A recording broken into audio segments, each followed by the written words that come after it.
In this session, we have writers from various backgrounds and literary traditions who will explore the significance of the city in literature across the South Asian region.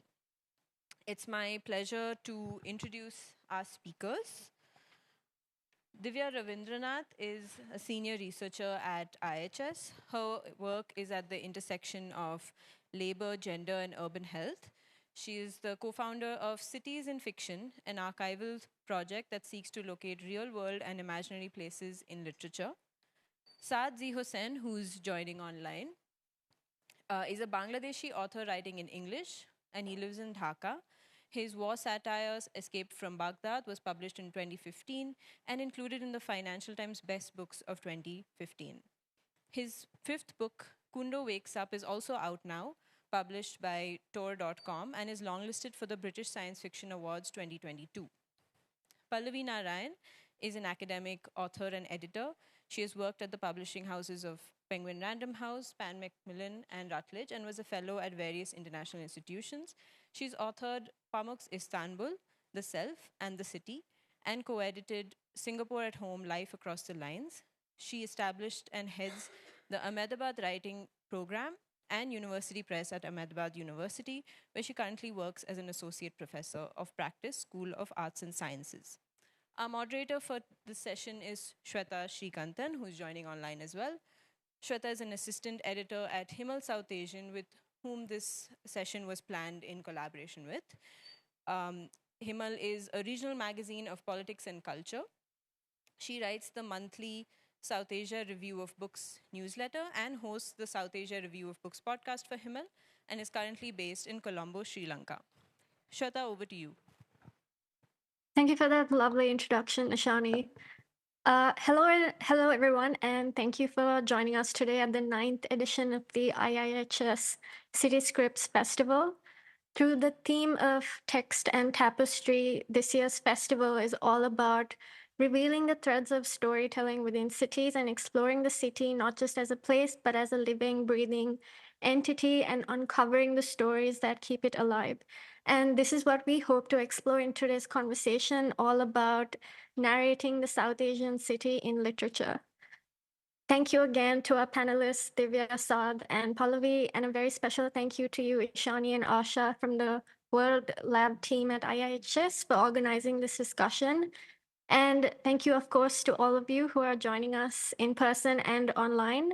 Saad and I are very sorry to not be with you all at the festival in person, but it's a pleasure to be here with you all nevertheless.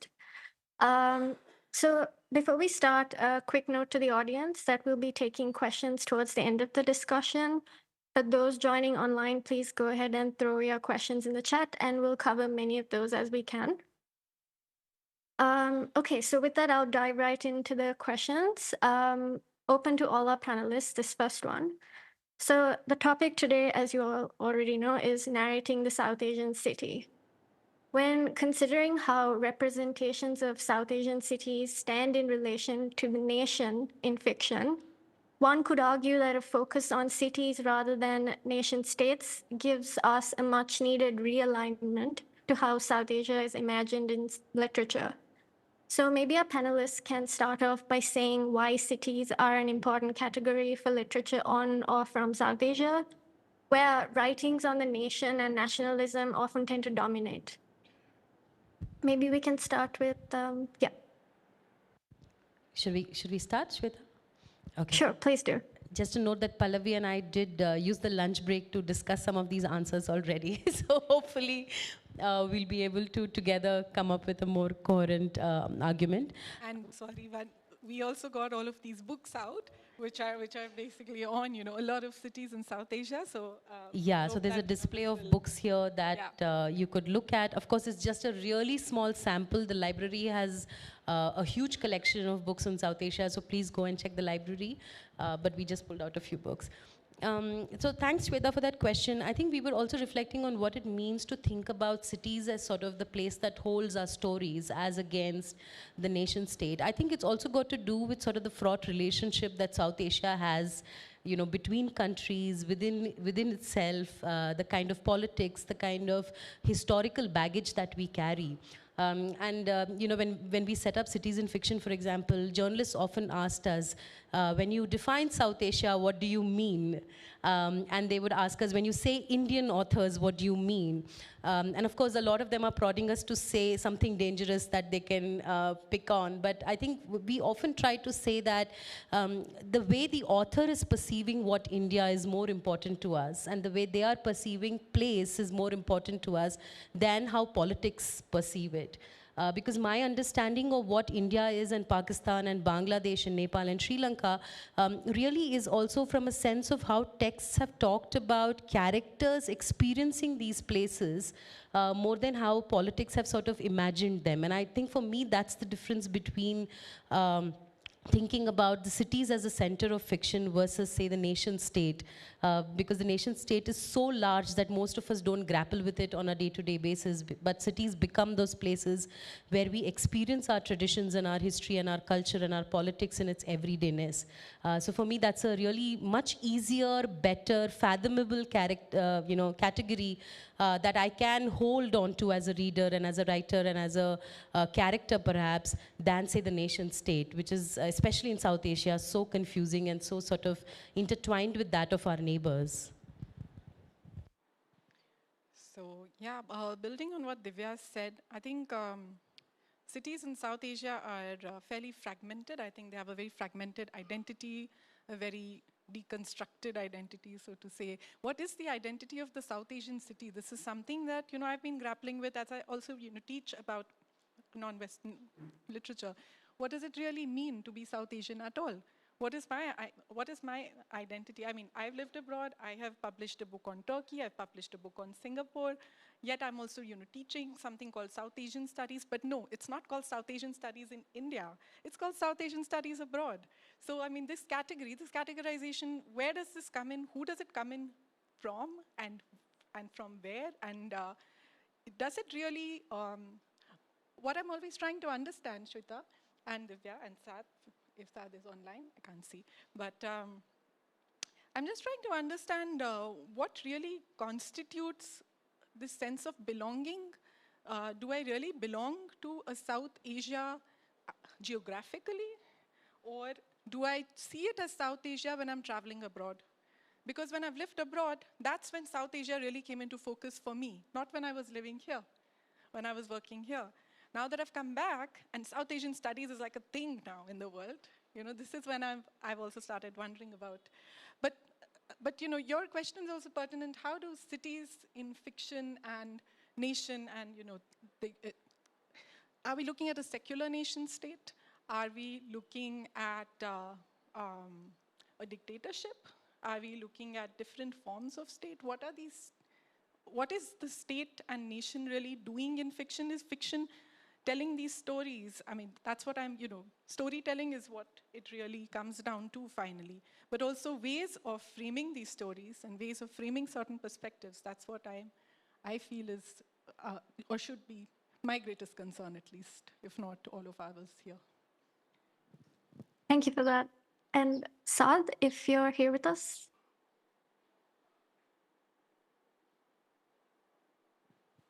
Okay, maybe till we get Saad back online, I'll dive into a question for Pallavi. So you just mentioned this as well, but you've written extensively on cities through the lens of fiction, including on the Turkish novelist Orhan Pamuk's Istanbul, surveying how Pamuk's contemporaries negotiate the city in their writing and bring together the multiple traditions of city writing. So could you tell us more about your work and also walk us through a few notable literary outputs that represent modern urbanity from Pamuk's South Asian counterparts? Okay, that's a really interesting question. I mean, especially the latter part of it. Yeah, I mentioned this in my first panel this morning, also this afternoon, that devoted about 10 years to this work, a little less than, but more or less. I'm very interested in the complex and nuanced and polyvalent identity of the city. And I think Turkey, especially straddling as it does east and west, is really bringing these kinds of questions these questions of not just East and West, but this kind of westward aspiration that one sees in a lot of South Asian work as well. And when we are trying to define South Asian fiction or South Asian non-fiction or South Asian writing in general, then we gathered a lot of books, some of which are fiction, some of which are non-fiction. But we were also wondering about plays. We were also, Divya actually came up with that. And I think we've not even gotten any poetry over here. But when I'm thinking about cities and I'm thinking, various ideas come to mind, like globalization, inequality, a sort of, like I said, a westward aspiration, of course, but seen in the sense of like the US and the UK and this kind of a European sort of a focus, but also a sort of Americanized focus. And when globalization came to us in the 1990s in India, I'm just wondering also in terms of cafes, does that constitute globalization? Does it constitute globalization that I can sit here wearing something from Singapore, something from somewhere else, Does that really? Yeah, so some of those questions are what really concerned me as I was writing this book. But I also focused a lot on communities and neighborhoods. I've also focused on the city as a living museum. So that's something that has been. And what is most concerning for me generally, and should be for all of us thinking about identity in South Asia, is also how does the self actually refashion the city, or how is the city also fashioned by the self? Because really it's people fashioning the city, whether they are, architects with blueprints, or they are, commoners like you and me, walking through cities, making our own ways through it. If you see, Michel Deserto's, bird's eye view, mole's eye view of the city. So that could also help us in starting to think on these areas. So I'm really thinking about, Flannery walking through the city, the flaneur. I'm also thinking of cities as loved and beloved. If you think of the city as a beloved, the city is always thought of in the feminine form, she, right? Isn't it? Yeah. Yeah, so, she is like this. Istanbul, she. So, No, there could be masculine cities, but I've always noticed this when people are writing about cities, it's always she. So I think it's kind of interesting that we're also 3 women on this panel today, right now, which is very different from my morning panel, where there were 3 men and just me. Anyhow, so yeah, I've also looked at patterns of consumption and display, and what the city really hides, what the city makes visible. So there is a lot one can say, but I want to give my other panelists some time as well. Thank you for that, Pallavi. And we'll now jump across to Divya. The excellent archival project Cities in Fiction, founded by yourself and Apurva, maps real-world places of past and present in the literary landscape of South Asia to allow readers, writers, researchers, and scholars across disciplines to think about how South Asian cities, or Indian cities in particular, are portrayed through fiction. This is also an important intervention in changing how we read South Asia outside of the limiting framework of the nation state, as we discussed earlier. So could you tell us more about the project itself, how it started, and also your vision for the future of the Cities in Fiction archive? So the project started right here at IHS, and I'm really glad we're talking about it here today.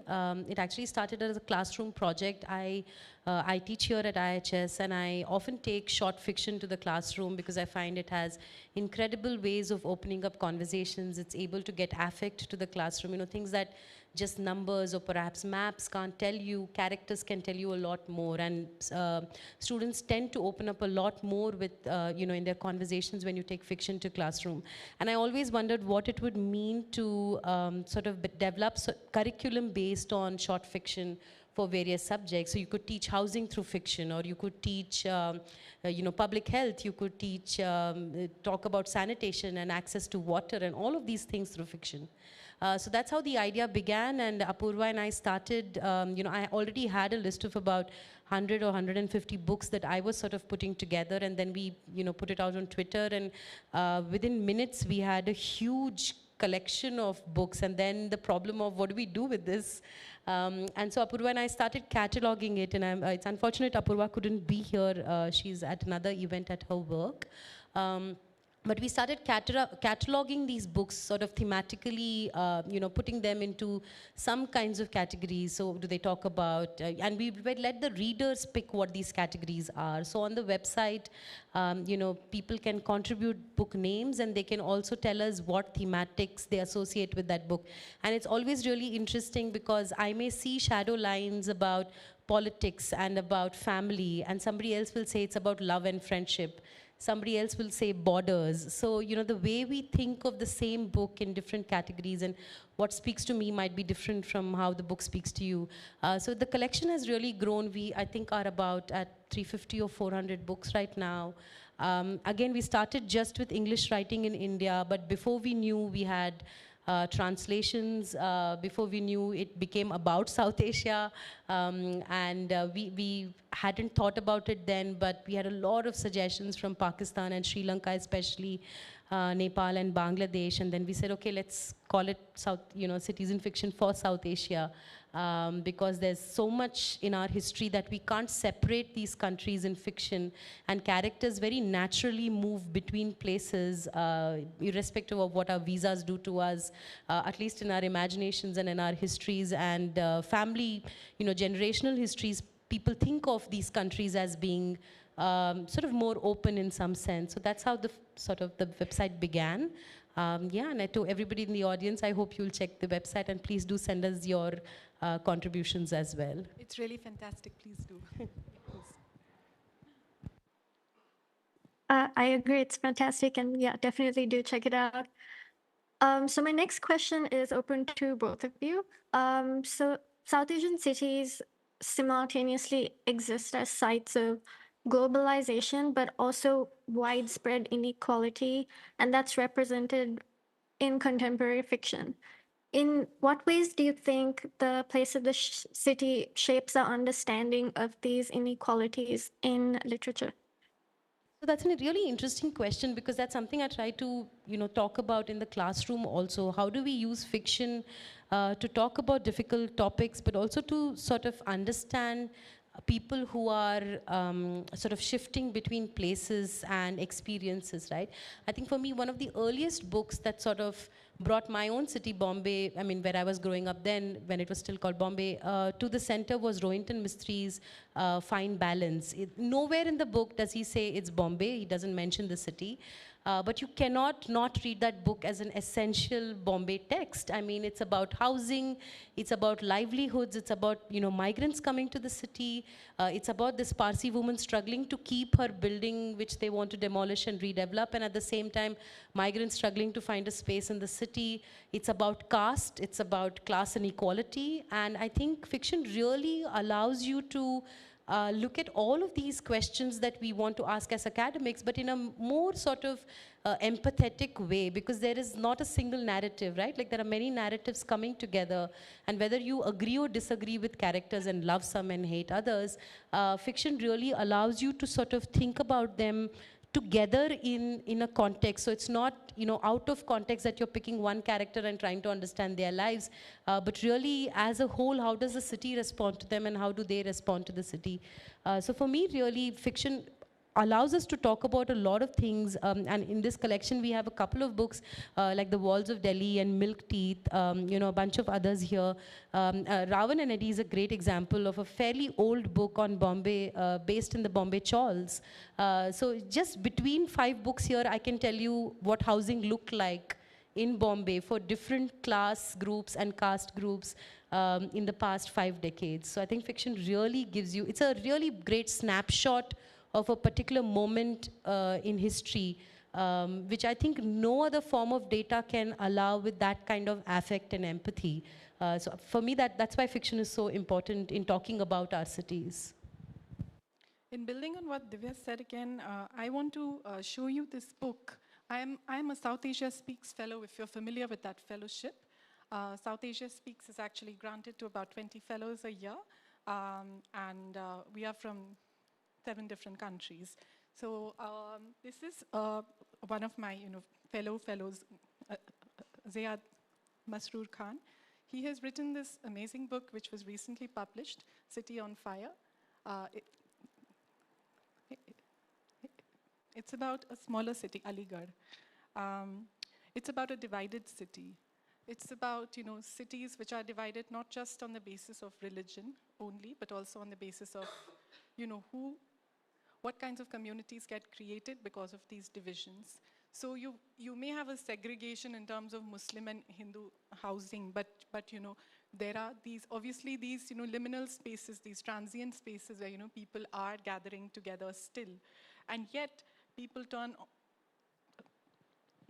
on each other when there's violence. And I also wanted to show you Fire on the Ganges by Radhika Iyengar, who was a writer in residence recently with Ahmedabad, the writing program of which I am director. This is about life among the dead in Banaras. It's about a city where this dome community, if you're familiar with the domes, they are corpse burners. That's the only job they can do. They are not allowed to do anything else. Nobody wants to hire them for anything, with the result that when domes come to cities, then they need to, make themselves invisible in certain ways. They have to hide their, identities. They can't tell people they are domes. Otherwise, they will be marginalized and faced with a lot of problems. I also want to mention this Bangladeshi writer, Southasian Ashrafi, who has written a fantastic collection of short stories, Hippo Girl, which has just come out recently this year as well. I think it's just about to come out in April, in fact. He's also a fellow with us. And that's also a great example of, of bringing Dhaka and bringing other Bangladeshi cities to our minds. It's not a region that I've been thinking about easily. I've had a slightly tough time going through those stories because the terrain, while it's familiar in terms of South Asia as a region or geographically, it's still very unfamiliar to me because I never consider Bangladesh for tourism. And we've talked about that in a personal context. That and then Nusrat Jaffrey's This Land We Call Home, which has just come out as well. That's about growing up Christian Muslim in Bombay. Among other cities.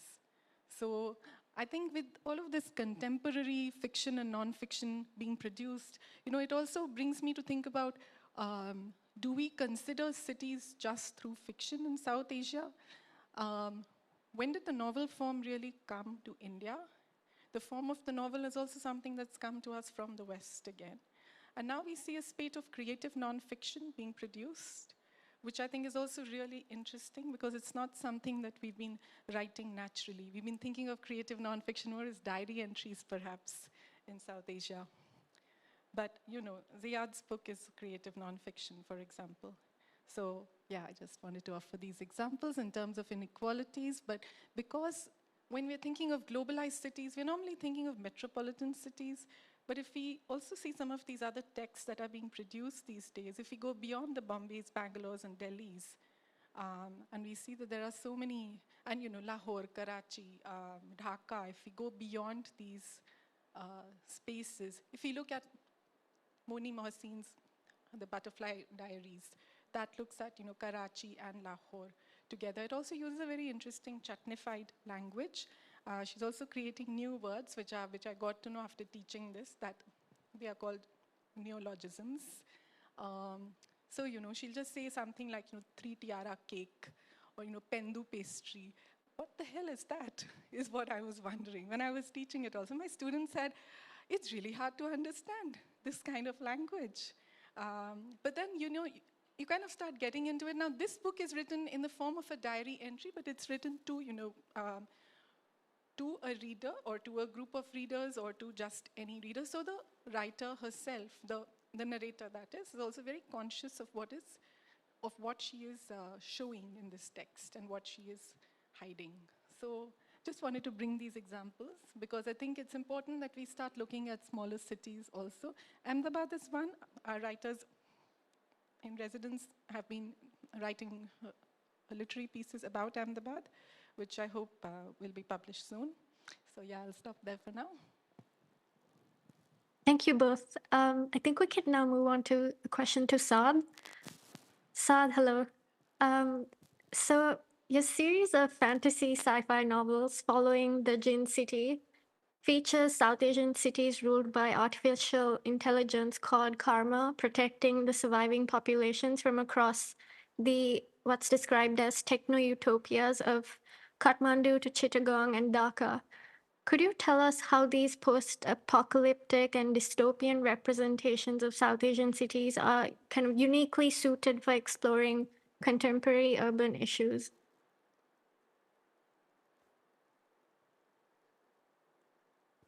Saad, sorry, you're on mute.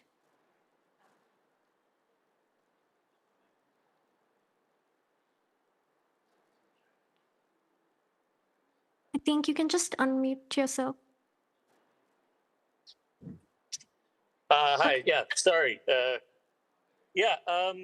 Well, basically, we're moving towards this kind of mega city trend everywhere in the world, right? So there's millions of people, and it's kind of like the issues of the mega city is kind of the issue of kind of poverty and the difference between superior wealth, almost to a level where you're a different species, right? Like excessively rich people living in close proximity to excessively poor people.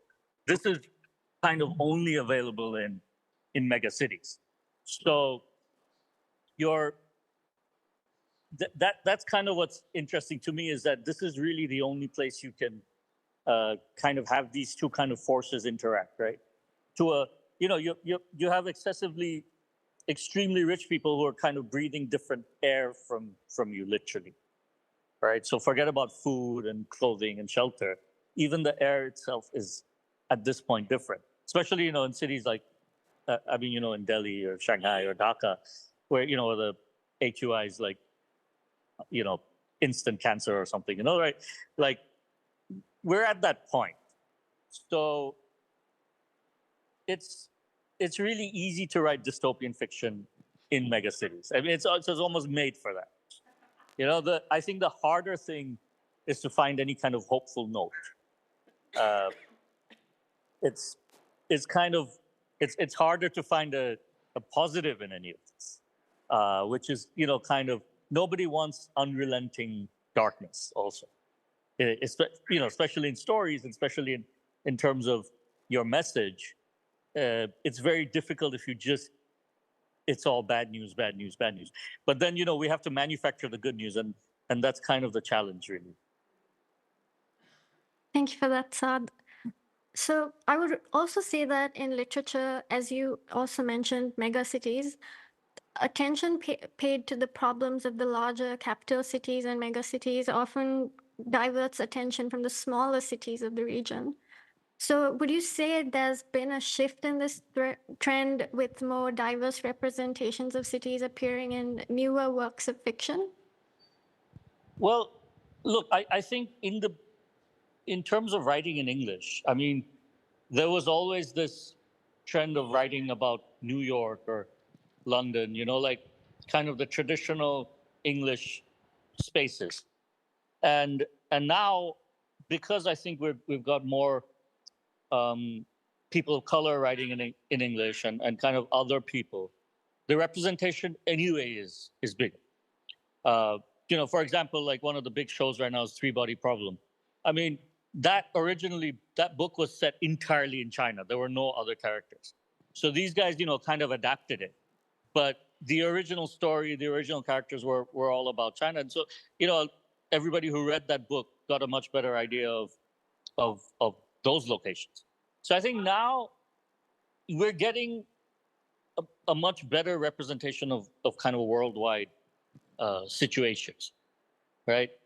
That being said, I think the movement for big cities is kind of that it's easier to tell stories in big cities because a lot more of the readership can kind of relate to it.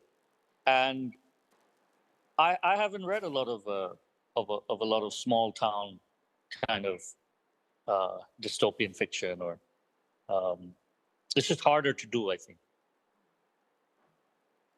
Divya, Pallavi, if you'd like to add to that. I think because we're talking, you know, a lot of English writing is about the big cities. In fact, when we were putting cities in fiction together, we found a lot of very interesting themes in the regional languages where authors are also not necessarily in big cities. You know, they are able to write from smaller cities and they're in perhaps towns. The kind of topics they're picking or the kinds of themes they're talking about or the cities they're describing are very different from English writing. I also think within English writing there has been considerable shift from the time that I was in college, where a lot of English writing was for the West, versus today a lot of English writing is for our own consumption. So you don't find authors trying to explain, you know, the Indian English anymore, as against in the past where Indian English would be in italics, or there would be a paragraph explaining what, you know, a particular street dish meant. Today we don't do those things anymore because the assumption is that there is a large enough audience within the country that is consuming this literature from our own cities and towns. But also, like, thankfully there's so much translation within India now, and such exciting translation that we are also getting to read of places and people that, say for example, me sitting in Bangalore or Bombay or Delhi wouldn't have the opportunity to read before because it was not written in English. The other very interesting fun thing that we got to know through Cities in Fiction was also that that women's writing, you know, a whole lot of exciting women's writing actually happens in magazines. They don't come as published volumes, you know. So apparently Tamil, Malayalam, Marathi, Telugu have had a very rich tradition of magazines.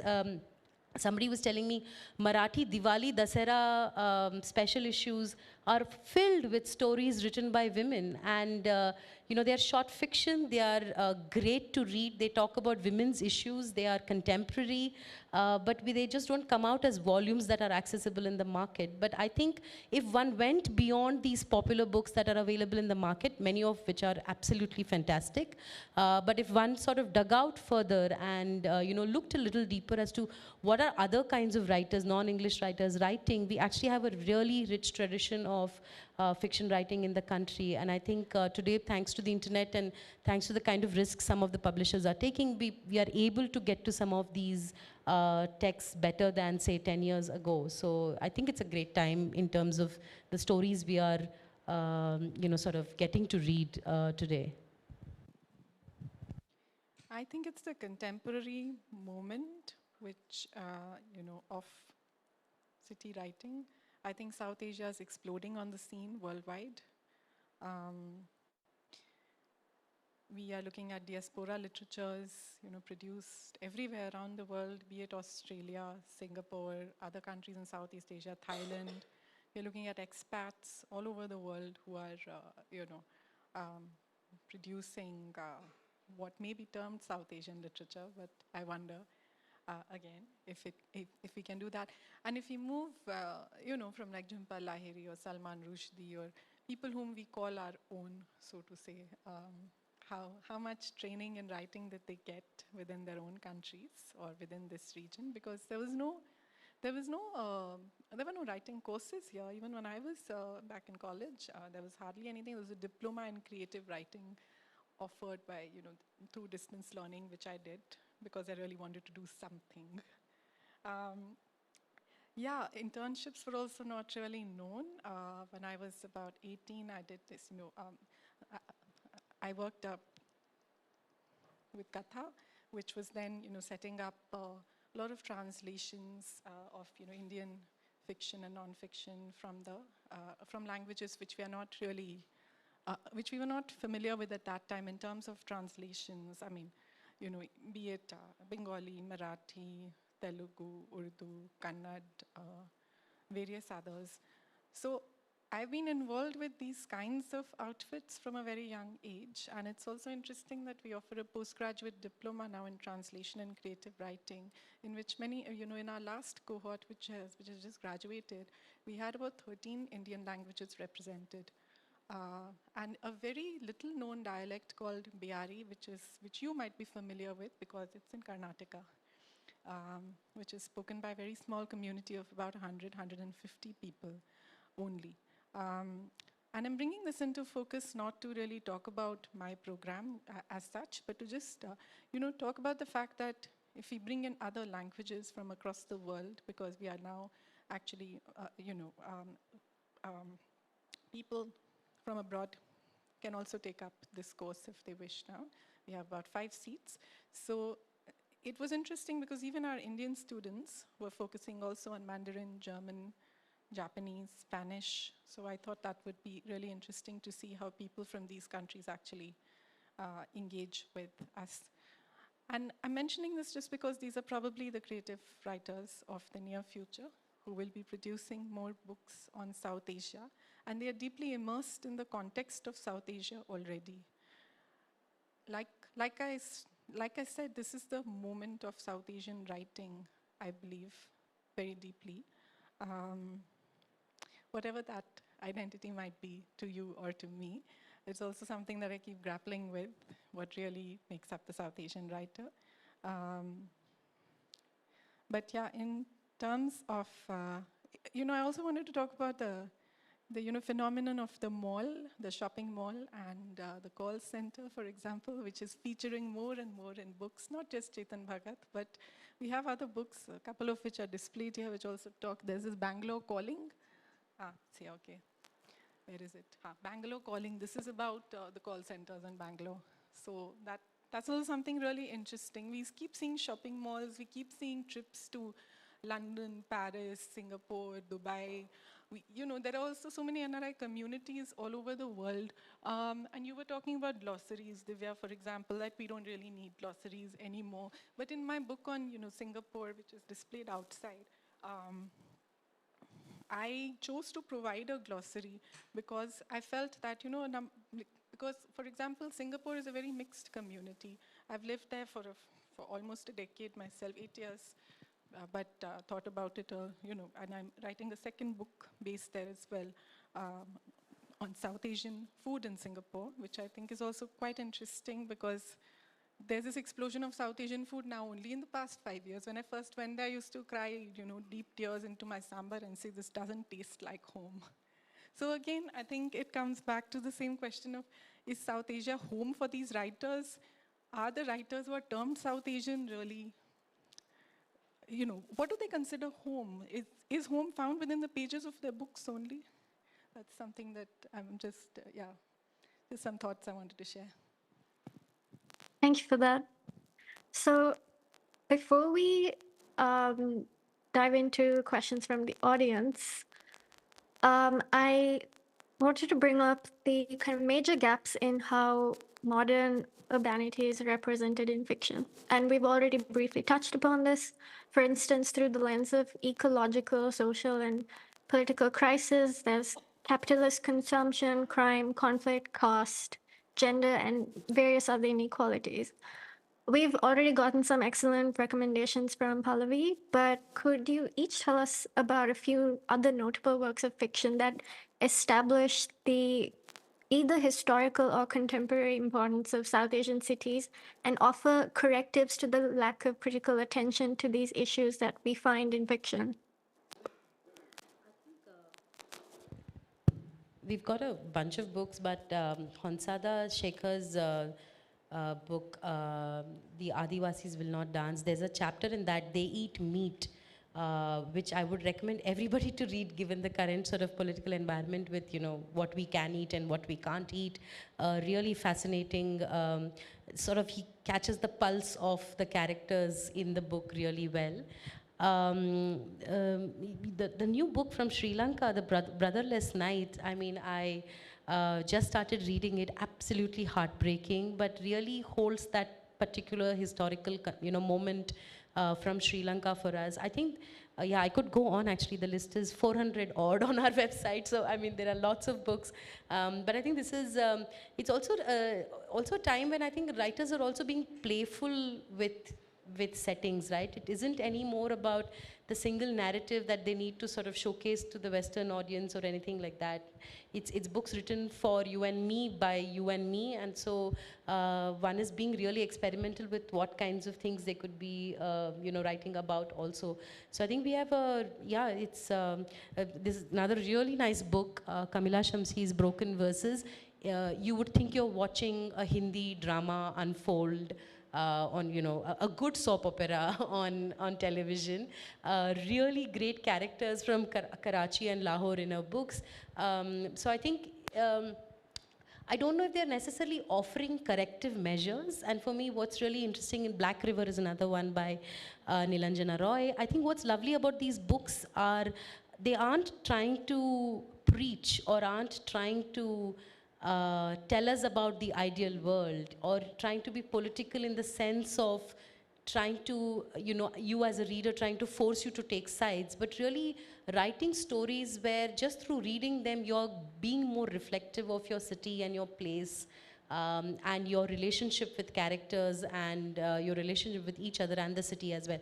I think that's really refreshing about a lot of these books that allow you to sort of parallelly walk through your own version of the city as you read the character's version of the city in some sense.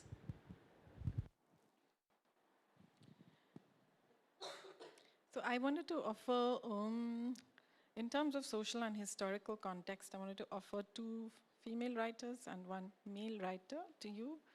The first one is based in Bangalore, Harini Nagendra, the Bangalore Detectives Club, which I've actually taught at a doctoral level course recently, and the students really enjoyed it. I think it is so well researched. It talks about 1920s Bangalore as a very cosmopolitan place. And, this is something we've not talked about at all in this panel so far. What, cities and cosmopolitanism. Because what does cosmopolitanism then really signify? I think it's, bringing in a diversity of characters, bringing in a diversity of selves. After all, you have to also reclaim and reshape your own self in a different way when you're in transition. And aren't cities always in transition?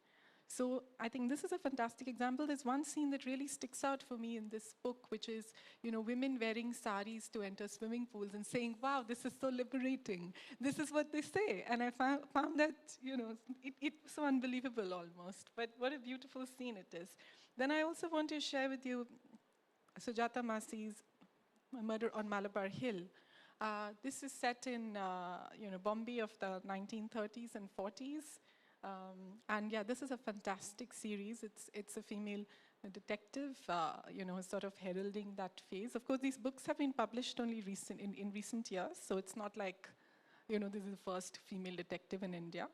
But, considering she's wearing her, Parsi saris and she's, working in her dad's office as a lawyer, she's, one of India's first lawyers in this series.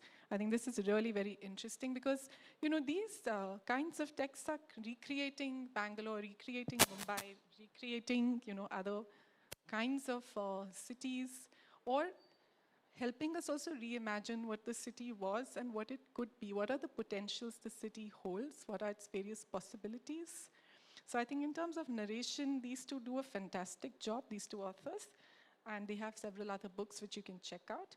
This is a trilogy of 3 shorts called The Walls of Delhi. It's by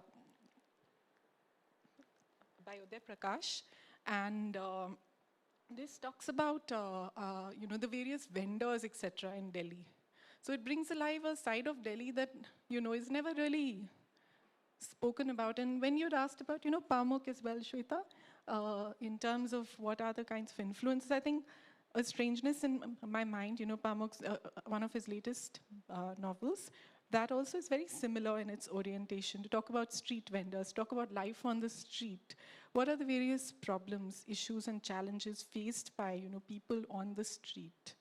How do they get fit, for example? Because some of these vendors go to this gym in this, sort of abandoned building because they also want to get fit. Hame bhi fit hona hai, kyun nahi ho? So, it also harks back to, thinking of also slums, thinking of the urban sprawl, thinking of women who are domestic workers or who are, working in other kinds of migratory employments, so to say. Because many of these are migrants from villages to cities, right? And then they wear, and I've seen this in Delhi because that's where I grew up, women wearing, sneakers with their saris and then saying, running around on, exercise machines because they also want to be like the middle classes that they are serving. And why not? It's just something that I noticed, so I thought it was interesting. Yeah. Thank you so much for that. I think we can open up the floor to audience questions. The diversity of works you guys spoke about, and also the sort of aspects. Pallavi talking about city as beloved, city as woman. So I don't even know exactly what I'm asking, but I'm sort of thinking along the lines of this. Clearly in the history of city writing or writing the city, there have been numerous instances, especially with the sort of advent of modernity, where there's been a very deliberate, like the one work which comes to mind, being a sort of Germanophile, is Berlin Alexanderplatz by Alfred Döblin, where he tries to sort of mimic the panorama of the city by producing sounds and, sort of taking you through various districts of Berlin in the early 1920s. But I think what I'm trying to ask more is that as city dwellers, do we sometimes inadvertently, without even meaning to, sort of always have the city referenced as perhaps backdrop, perhaps not as active character, perhaps, but it's sort of unavoidable because it's a tapestry in which we live. It's a tapestry where even an isolated person and sitting in a room, I immediately think of Nayyar Masood, a writer whom I was very fortunate to meet, an Urdu writer, who was very isolated in life himself. He never left his house and he never wrote out of his house, outside of his house. वो उनका जो हवेली थी उसका नाम था अदबिस्तान, वो वहीं लिखते थे. And because I read in Urdu, so much of the sort of city was referenced by odd insignia. For example, there's a sort of fish which stands for Lucknow, a sort of symbol in the homes of Lucknow. So he does reference the city. I mean, he wouldn't be, and often he never really even says Lucknow, right? Like what you were talking about in Mistri's case, where fine balance is not necessarily explicitly even mention Bombay in that sense. So the question here is that, so everyone here, is by and large urban dwellers. And so, sitting in this little Haveli in Lucknow, in Turiaganj, which is quite dilapidated, this man is writing, in my mind, at least in my mind as a reader, I'm not a Lucknow dweller, he's writing the city. But by and large, it's all that happens in his own Haveli. And yet I feel that he's writing Lucknow, and I don't know if that is legitimate or not, but I guess what I'm trying to sort of understand is what is city writing, because this is what the panel was about, and how is it written, and what kind of different modalities there are. It's so interesting what Pallavi just talked about, how a particular class needs to also work out. And then that was one thought. So I don't even know if I'm actually particular, but I'm just interested in saying. Sorry, Gaurav, I think there are other questions as well. So okay, sorry. I'm just going. I'm actually trying to understand what I'm trying to ask. Sure, but basically, you got one thing. You got this panorama, and then you have this isolated experience. So I don't know if that comes across as a question. But what is city writing? Again, in Cities in Fiction, we've been trying to resolve this by looking at, we've been doing a few author interviews, and it's been really interesting because in some authors' works, the city is the sound and the sight and, the buildings and the experience of the characters. And in some authors' books, you don't really see anything outside of the four walls of a house, for example, but you can feel the city in it. So we just interviewed Arvind's book, Arvind for his book, Teen Couples Have Fun Outdoors. A really funny book. It is so funny, set in Trivandrum. It's about this generational fight between, parents. There's a sex scandal, and then what happens between the parents and the kids.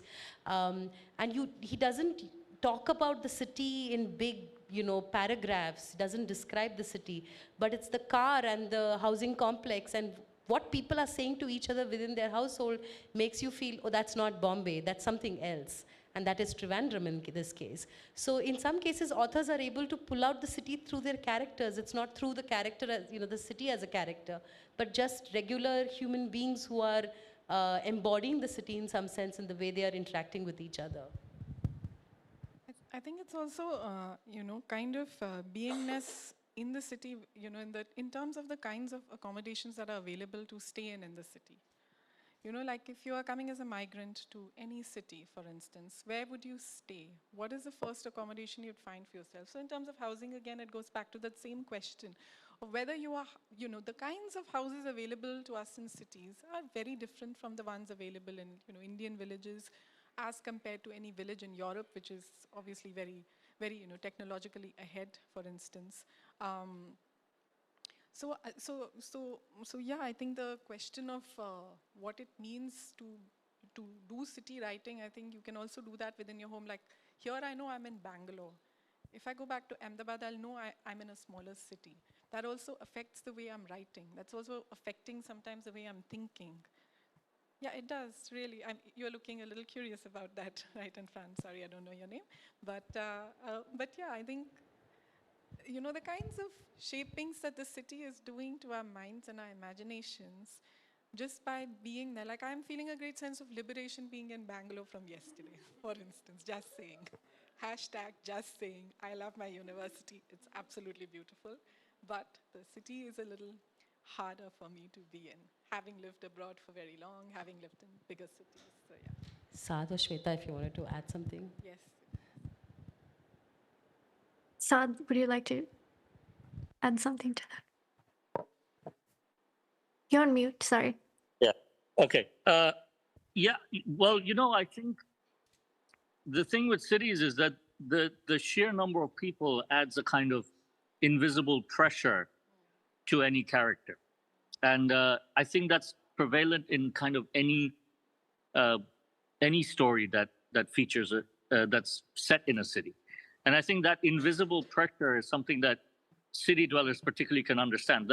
The idea that even if you're isolated in a very small space of four walls, there are millions of people literally on top of you, around you, breathing the same air, eating the same, food. Like you're literally breathing the air they're breathing out. So that kind of atmosphere, I think, is almost impossible to get away from. Because I think even the author experiences that pressure of just other people, the aims, dreams, goals of so many people in such a tight space. And it doesn't take much imagination to think that each of these people are the main characters in their own stories. So the sheer volume of stories that are available in a city it's almost unbelievable, and it's unnatural. It's not a natural thing as in it's found in nature, this kind of population density in any animals or whatever. You almost have to go into the micro world, like a bacterial world, to find this kind of and of course those are not conscious things, but can you imagine the sheer volume of conscious minds dreaming and trying to live their own stories in such a small space? I think that's the commonality that you find in almost any writing about stories, about cities, regardless of the culture. I think it's that press of people. Thank you for that. Do we have time for one last quick question, maybe? Yeah, we have a question online, so we'll just take that one, please. Sorry, Kiran. I'll just read this out, and I think we can see if we have time for one more. Smita has written saying the issue with contemporary writing set in historic periods like Bangalore Detectives Club is the exclusion of societal practices and beliefs regarding caste, class, religion, politics that might not be acceptable now, but they're a big part of life then and now, of course. How can writers be more authentic, or the readers be more open to past realities, however much that it's unpalatable now? So if anyone would like to quickly respond to this. Saad, you're the writer of South Asian fiction here. You want to take that? All right, sure. The look, I don't think it's. I understand the question exactly because I think this is something we all struggle with, right? Like, um, if you set a story back in the 1800s, even the best meaning main character will come off as unpalatable. But I don't think it's our job as a fiction writer to get things right. I don't think accuracy of facts and figures is as important as a frame of mind that we're trying to convey. And if we have to take liberties, I think that's perfectly fine, because I can either portray everything to the T and it becomes a kind of historical fact-finding mission, or I can tell a story and I can adapt it so that I'm comfortable telling it and you're comfortable reading it. And I feel that everybody is intelligent enough to accept that. That this story is not about slavery, for example. I don't have to mention it every other page that, oh yeah, this is a time period when the main character would have owned slaves. I mean, as long as you're cognizant of what you're saying, I think it's doing a disservice to everybody if you're trying to cross all your T's and dot your I's, and in the end you get a soulless kind of story that nobody wants to read.